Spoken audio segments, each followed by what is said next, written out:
What is this now? What are we doing? We're going to listen to some questions that fans have for you. We're going to actually hear the fans. Yes. You think they're going to be mean?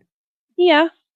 Why? Because when people don't have to ask you something personally, they could be mean about it. But I think also people seem to like you. This is like being able to hear the internet.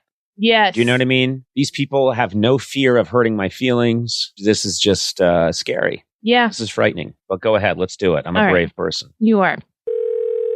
Conan, how do you get your hair to stand up like that? I just don't know. Please tell me your secrets. That's a good question. And I do get that question all the time. First of all, it began naturally. I just noticed that my hair kind of sits up a little bit and it had a spring to it. And this is like when I was a teenager. Okay. Mm-hmm.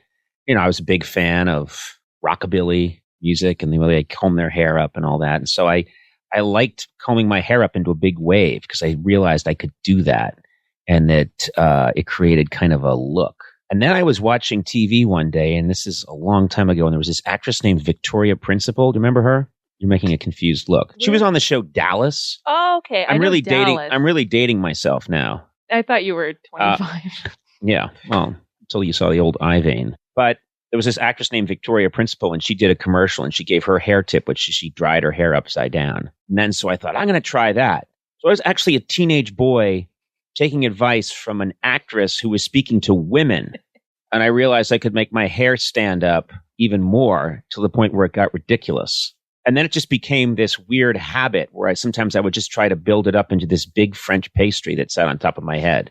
You know, I was actually in Ireland once, and this guy was like standing by the side of the road, and I walked by and he went, "Good God, what do you feed that thing?" Pointing to my hair. And now I don't know how to stop. Mm-hmm. Now I've become like Big Bird or Mickey Mouse. I'm supposed to look a specific way. I made myself a cartoon. Yeah. I turned myself into an emoji, and people want to see me be that.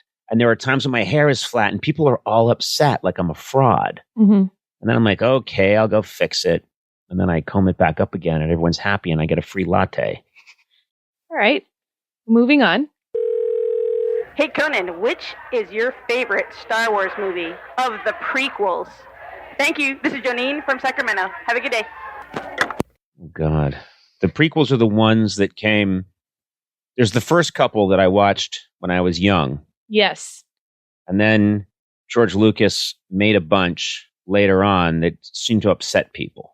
Right. There was Jar Jar. Oh, Jar Jar Binks was in it. Yeah. Right. There's a lot of those ones where they're sitting around talking and it's very bureaucratic. And it's like Samuel L. Jackson. Is that right? Yeah. Samuel L. Jackson is in it. Samuel L. Jackson's in it, and Yoda's there, and a bunch of other Gleep Glorps and Gloop Gloops are there, just weird aliens. Yeah. And they're saying, "It will be brought to a vote soon. Yes, it will then go to the next chamber of the House of the Elders. What do we do then? Difficult it is. Maybe we can introduce Bill as alternate with Ryder on it." And you're like, why are we getting bogged down? The whole thing is like a PTA meeting. And then they'll cut to a young Princess Leia and she's sulking, and then Ewan McGregor's around doing something, and then back to the conference room where they're like, vote didn't go well. This could take months. Let's reintroduce Bill.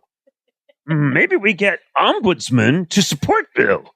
And then using legislative powers. Am I wrong about that? Yeah, well, Princess Leia wasn't in them. I'm so sorry. I just needed to make sure you knew that. What? Oh, wait. You're talking about, is it Queen Amidala or Princess Amidala? Can I just say, thank you, Matt. Can I just say that I refer to all, if they're wearing a robe and they're the object of someone's affections in a Star Wars, I just call them Princess Leia. That's the way I get through it. Okay, I'm sure Star Wars fans won't mind. She's also a senator, just so we're she's bases. A senator. Yes, Great. Yeah. Okay, well, first of all, suddenly, look who came to life over here when Star Wars. Someone called my name? Yeah.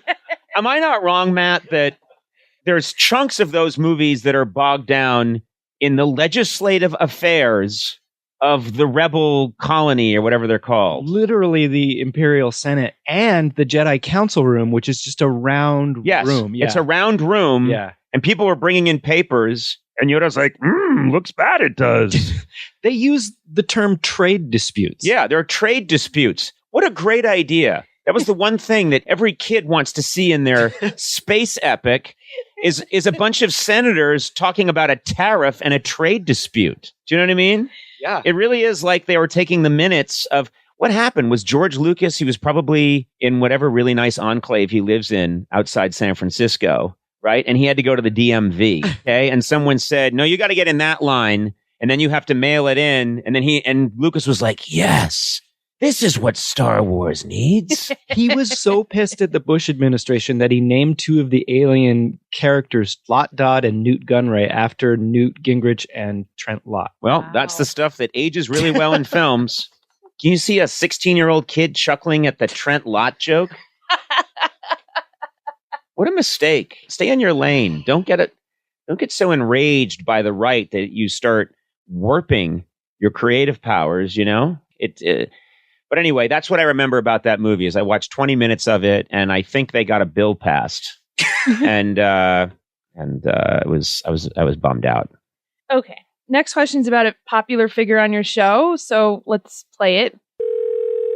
Tell me about Jordan. Is Jordan your favorite person in your staff? That's unbelievable. That guy has watched all the Jordan remotes, and his assumption is that Jordan's my favorite person. Have you learned nothing? And some of you are probably listening to the podcast and may not know what we're talking about. Jordan Schlansky is an associate producer on the show, and I started doing segments with him years ago, and people love it because he's such a strange guy, and he can be borderline rude to me. Mm-hmm. Nobody knows what he does, and every time I ask him, and this is not even a joke, he says, I have various duties and responsibilities. Mm-hmm.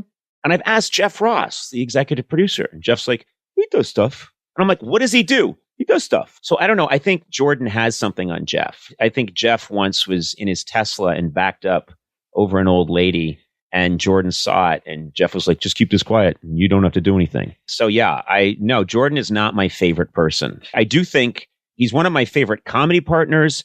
As a person, no. He really can be very irritating. Mm-hmm. Yeah. He has good wine recommendations and good restaurant recommendations. Yeah, but he'll talk about it for an hour and 10 minutes. Yeah. He has this manner. You ask him about, well, what do you think? What kind of wine should I get? Well, traditionally, the Malbec, of course, in this region because of the earth. And then he goes into this stuff where he says, you can actually feel the sunlight in the olive oil. When you taste this olive oil, you're actually tasting the sunlight, the Tuscan sun, and you're tasting the dreams and disappointments of it. And you're like, no. I mean, a friend of mine asked him about an Italian restaurant once, and he goes, well, you can go to this one, which is a ristorante, or you can go to this one, which is a trattoria. But he's like, it's your personal preference. And I didn't even know those were 2 different things. I don't think they are. Just, do they serve food? No, he's out of his mind. Yeah. Conan O'Brien Needs a Friend, with Sona Movsesian and Conan O'Brien as himself. Produced by me, Matt Gorley. Executive produced by Adam Sachs and Jeff Ross at Team Coco, and Colin Anderson and Chris Bannon